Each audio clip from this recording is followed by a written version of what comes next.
Bien, ¿qué es la datación radioactiva? Bueno, pues es una forma o son marcadores de tiempo que se utilizan al menos en las ciencias de la Tierra para datar ciertos elementos del planeta.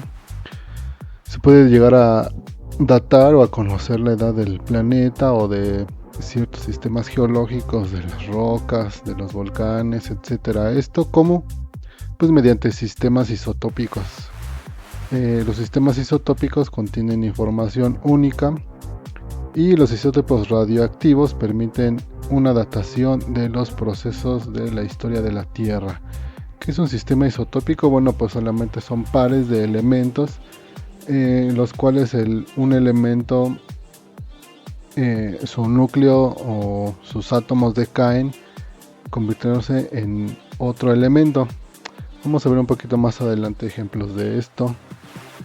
Los isótopos son inestables, son elementos de la tabla periódica, pero tienen la diferencia de que son inestables.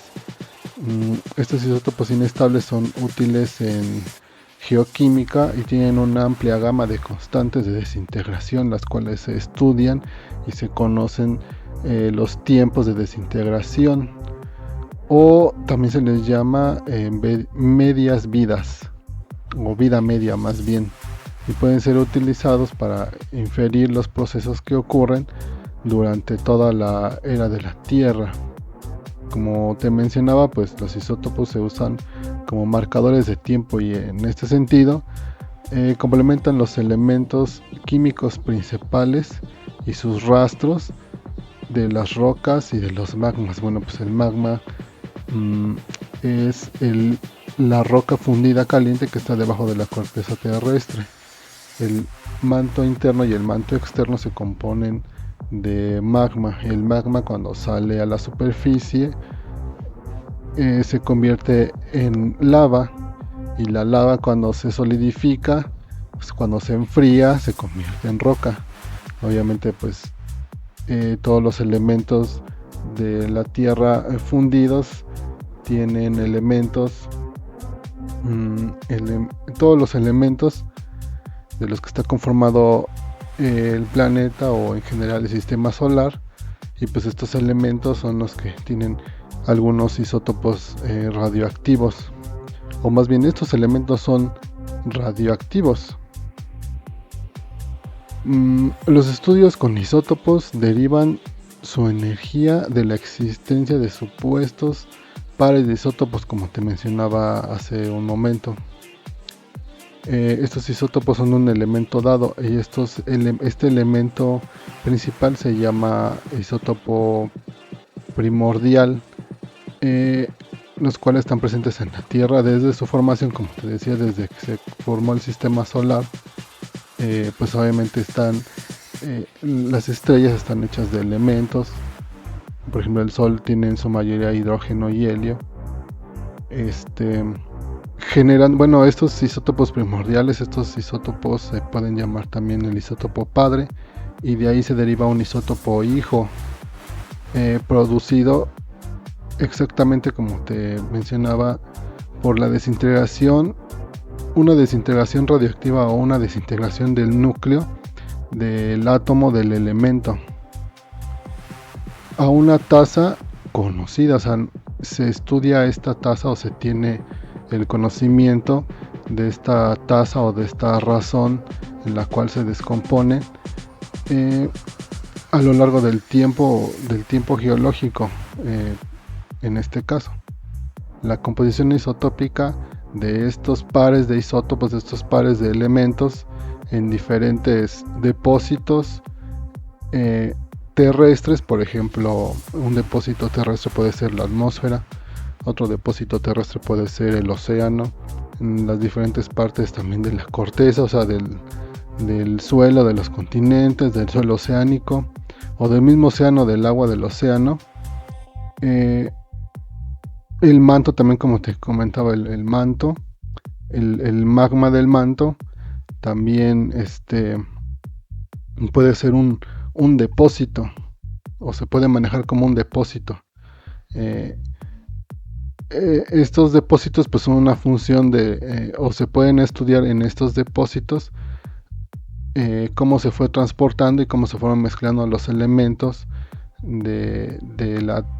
que fueron formando las partes de la Tierra, y en este caso más específico de los isótopos se puede conocer la mezcla de elementos padre, el elemento digamos primordial o primigenio, el primer elemento, y el isótopo hijo.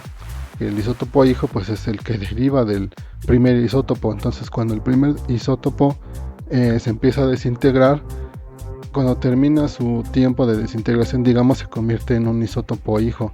Y esta diferencia en el tiempo en el que se desintegra el padre hacia el hijo es el que se toma como marcador del tiempo, el que se estudia para conocer cuánto tiempo se tarda en desintegrarse.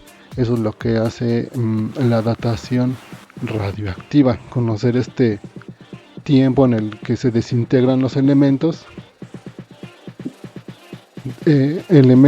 radioactivos, estos isótopos, hacia otros elementos igualmente que se consideran radioactivos, pero ya sería el elemento o el isótopo hijo más bien. Bueno, ya como ejemplo pues tenemos el estroncio. El estroncio integra la razón o la tasa o la datación rubidio-estroncio. Este isótopo de estroncio también fue producido en los ciclos de reacciones nucleares que tienen las estrellas como el Sol, y estos procesos, estas reacciones nucleares son las responsables de la creación de ciertos elementos como el hidrógeno, el helio o el litio. Esto se le conoce, este tipo de estudio se ve en la geofísica espacial o cosmogeofísica también se le llama. Entonces aquí vemos el sistema, como te decía al principio, el sistema isotópico que se usa al menos en geociencias o en ciencias de la Tierra. Son pares de elementos. En este caso el ejemplo que tomamos fue el del rubidio-estroncio. El estroncio decae a rubidio, más bien el isótopo de estroncio decae al isótopo del rubidio, y ese tiempo que tarda en desintegrarse es el que se toma de referencia como marcador de tiempo. Otro isótopo también que se puede utilizar es el isótopo de plomo, y que genera la datación o la razón uranio-plomo. Es uno de los sistemas más antiguos de datación. Una de sus grandes ventajas, pues que cualquier muestra proporciona dos marcadores o dos relojes, lo que proporciona una verificación cruzada incorporada que permite determinar con precisión la edad de la muestra. Incluso si se ha perdido parte de plomo, esto pasa porque el plomo decae a uranio y después el uranio decae a plomo. Entonces por eso se tiene esta verificación cruzada de tiempos en que pasa de uno a otro de regreso. Esto pasa porque algunos elementos tienen más de un isótopo. Por ejemplo, si has escuchado hablar del carbono 14, que se usa como datación en arqueología o en ciencias forenses, el carbono 14 viene pues del elemento carbón. El carbón normalmente, o el carbón digamos más abundante, el carbón, el átomo de carbón común, o el que no es radioactivo, es carbón, sería en esta nomenclatura sería carbono 12. Entonces existe el carbono 12, que es el carbón normal, por así llamarlo, el carbono 12, el carbono 13 y el carbono 14. Quiere decir que hay tres elementos que son carbón, y de estos tres, dos son isótopos radioactivos, que sería el carbono 13 y el carbono 14. Entonces esto pasa parecido con el uranio plomo. Decae de uno a otro, y aunque se pierda parte del uranio de plomo se puede hacer la datación, aunque se pierda isótopos. Ahorita no tengo el número correcto, pero digamos que hay uranio 1, 2 y 3 y plomo 1, 2 y 3. Entonces, aunque se pierda el uranio 1 y se pierda el plomo 1, de todas maneras tenemos el uranio 2 y el plomo 2, que obviamente eso no existe, pero nos da una idea de que también si ya hay, digamos, uranio 2 y plomo 2, probablemente hubo también el uranio 1 y el plomo 1, entonces se puede saber, no se pierde la información, digamos, en este par de isótopos. Para dar un ejemplo más real de números de isótopos, existe el argón 40. El argón 40 contenido en la atmósfera ayuda a limitar o a delimitar el potasio 40 contenido en la Tierra. Tanto el argón como el potasio son considerados elementos volátiles en cosmogeofísica o en cosmoquímica también. Un elemento volátil no es más que la evaporación de un elemento. O sea, cuando se habla de volatilidad se está haciendo alusión a la evaporación, quiere decir que se forma gas. Entonces, para dar un ejemplo más claro, cuando un fluido magmático se enfría, o sea, cuando sale el magma y se empieza cuando sale el magma de la Tierra se hace la lava, y la lava, cuando se empieza a solidificar, se transforma en roca. En este momento donde se transforma en roca, comienza a formarse el argón. Con el paso del tiempo aumenta la proporción de argón en la misma roca. La cantidad de argón que contiene la roca depende de la concentración inicial de potasio y del tiempo transcurrido desde que se empezó a solidificar la lava en roca. Entonces, así es como se obtiene la datación de argón potasio. En otros casos, pues está también el par samario de neodimio, que se puede utilizar para deducir las edades de los componentes del manto o depósitos del mismo manto o de lava, digamos, ya que la Tierra está en razones condríticas. Me gustaría hacer un paréntesis en razones condríticas. Una razón condrítica significa que estamos midiendo el tiempo de la Tierra en elementos que se le llaman condritas. Las condritas son meteoritos no metálicos, o sea, son meteoritos de roca que no han sufrido procesos de fusión, o sea, que no como el magma o como la lava, que son tan calientes que la roca se funde y después se enfría y se hace roca. Pues las condritas son meteoritos que no pasaron por este proceso de que se derretían por el calor. Entonces, cuando llegan aquí a la Tierra, cae una roca del espacio. Esta formación de condritas pues se produce por acreción de partículas de polvo y pequeños granos presentes en el sistema solar primitivo. Esta palabrita de acreción significa que se juntan, digamos, este polvo estelar, estos granos de pequeños roquitas, se juntan y se unen en una roca. Esto genera pues los asteroides. Entonces estas condritas son este tipo de meteoritos rocosos que se formaron por cuando se junta el polvo y las rocas estelares, son las roquitas, los granitos de roquita. Aunque pues las condritas nunca se han llegado a fundir, sí han experimentado altas temperaturas suficientes para que tengan metamorfismo térmico. Metamorfismo térmico pues no es más que un cambio de la roca por calor, obviamente sin llegar a hacer lava o a hacer magma, a derretirse tanto, pero sí han cambiado su estructura un poco por las altas temperaturas. Se supone que pues el manto terrestre tuvo una evolución entonces, como te decía, condrítica, o sea, que han llegado, que el manto, digamos que se formó por diversos asteroides y cuando se juntaron se empezaron a calentar y pues por lo tanto se ha apartado de estas razones o de estas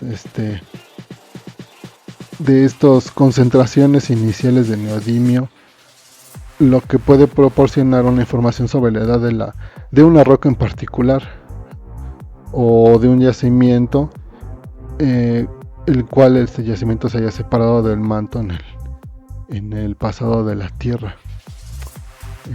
Por aquí te voy a leer una cosita que encontré en internet y te la voy a explicar. Hubo dos meteoritos que se recogieron en la Antártida en el 92 y en el 95 uno y en el 92 otro, que tienen unas abundancias de aminoácidos aquí dice de 180 y de 250 partes por millón. Lo normal en condritas es de 15 partes por millón o menos. ¿Qué significa que hayan caído meteoritos con aminoácidos? Bueno, ahorita lo vamos a ver. Pues esto podría indicar que la materia orgánica en el sistema solar es más abundante de lo que se cree, y se refuerza la idea de que los compuestos orgánicos presentes en la sopa primordial podrían tener origen extraterrestre. Si quieres o te gustaría que hablemos más de esta sopa primordial, ponmelo en los comentarios para saber que es un tema de tu interés. Para hacer el resumen entonces, los meteoritos cuando caen pues se estudian sus isótopos para compararlos con los isótopos que ya hay en la Tierra. Así más o menos se puede hacer una inferencia en la edad de la Tierra y en la edad pues de los cuerpos celestes que están en el sistema solar. Así es como se ha encontrado cuál es el tiempo de vida que ha tenido la Tierra, el Sol y los demás planetas. Si te gustaría que hablara más de este tema, pues pónmelo en los comentarios. Bien, entonces para no dejar este tema tan al aire de la materia orgánica, lo que pasa es que lo interesante de estos meteoritos que llegaron a la Tierra con aminoácidos, pues los aminoácidos son digamos que materia orgánica un poquito más compleja. La vida, pues si no estabas muy enterado, se empezó a generar por estos elementos que primero formaron proteínas, después formaron enzimas, después ácidos nucleicos. Los ácidos nucleicos pues son pues el ADN básicamente. Pero bueno, en fin, volviendo a los isótopos, al estudio de los isótopos, pues los isótopos radiactivos son útiles para la comprensión de la evolución química de los cuerpos planetarios. Y ya para cerrar un poquito el video, más o menos los primeros 80 elementos de la tabla periódica tienen isótopos estables, vamos a decir estables entre comillas, porque los isótopos no son elementos estables, digamos. En otro video lo vamos a platicar. Dadas sus propiedades, los isótopos estables pueden usarse para analizar y gestionar los recursos que hay en el planeta Tierra. Por ejemplo, los recursos del suelo, los recursos que se refieren a las plantas, los recursos, por ejemplo, los minerales, el petróleo, las piedras preciosas, las tierras de cultivo o las rocas, el pasto, el gas natural. El suelo pues también necesita cuidados, entonces conociendo también su información, digamos, genética en cuanto al tiempo en el que se crearon, nos ayuda a gestionarlos de una manera más inteligente. También se emplean los isótopos en estudios ambientales, en evaluaciones nutricionales y también en ciencia forense, como te lo comentaba al principio. Los isótopos estables también pueden emplearse para estudiar el cuerpo humano, los animales, y con esos datos es posible, por ejemplo, formular políticas de protección o buscar los elementos que nos hacen falta, como por ejemplo el petróleo, buscarlos para aprovecharnos de ellos. Y bueno, pues esto es un poquito de lo que te quería platicar acerca de los isótopos y de la radiación, más que nada de la datación radioactiva de esta, por ejemplo, de este ejemplo que siempre escuchamos, el carbono 14 y no sé qué. Bueno, pues de esto deriva. Y en otro video, yo siento que este video quedó un poco escueto porque pues ¿qué es un isótopo? Que en realidad, ¿qué es un isótopo? Bueno, pues eso lo vamos a ver en otro video y espero que te haya gustado.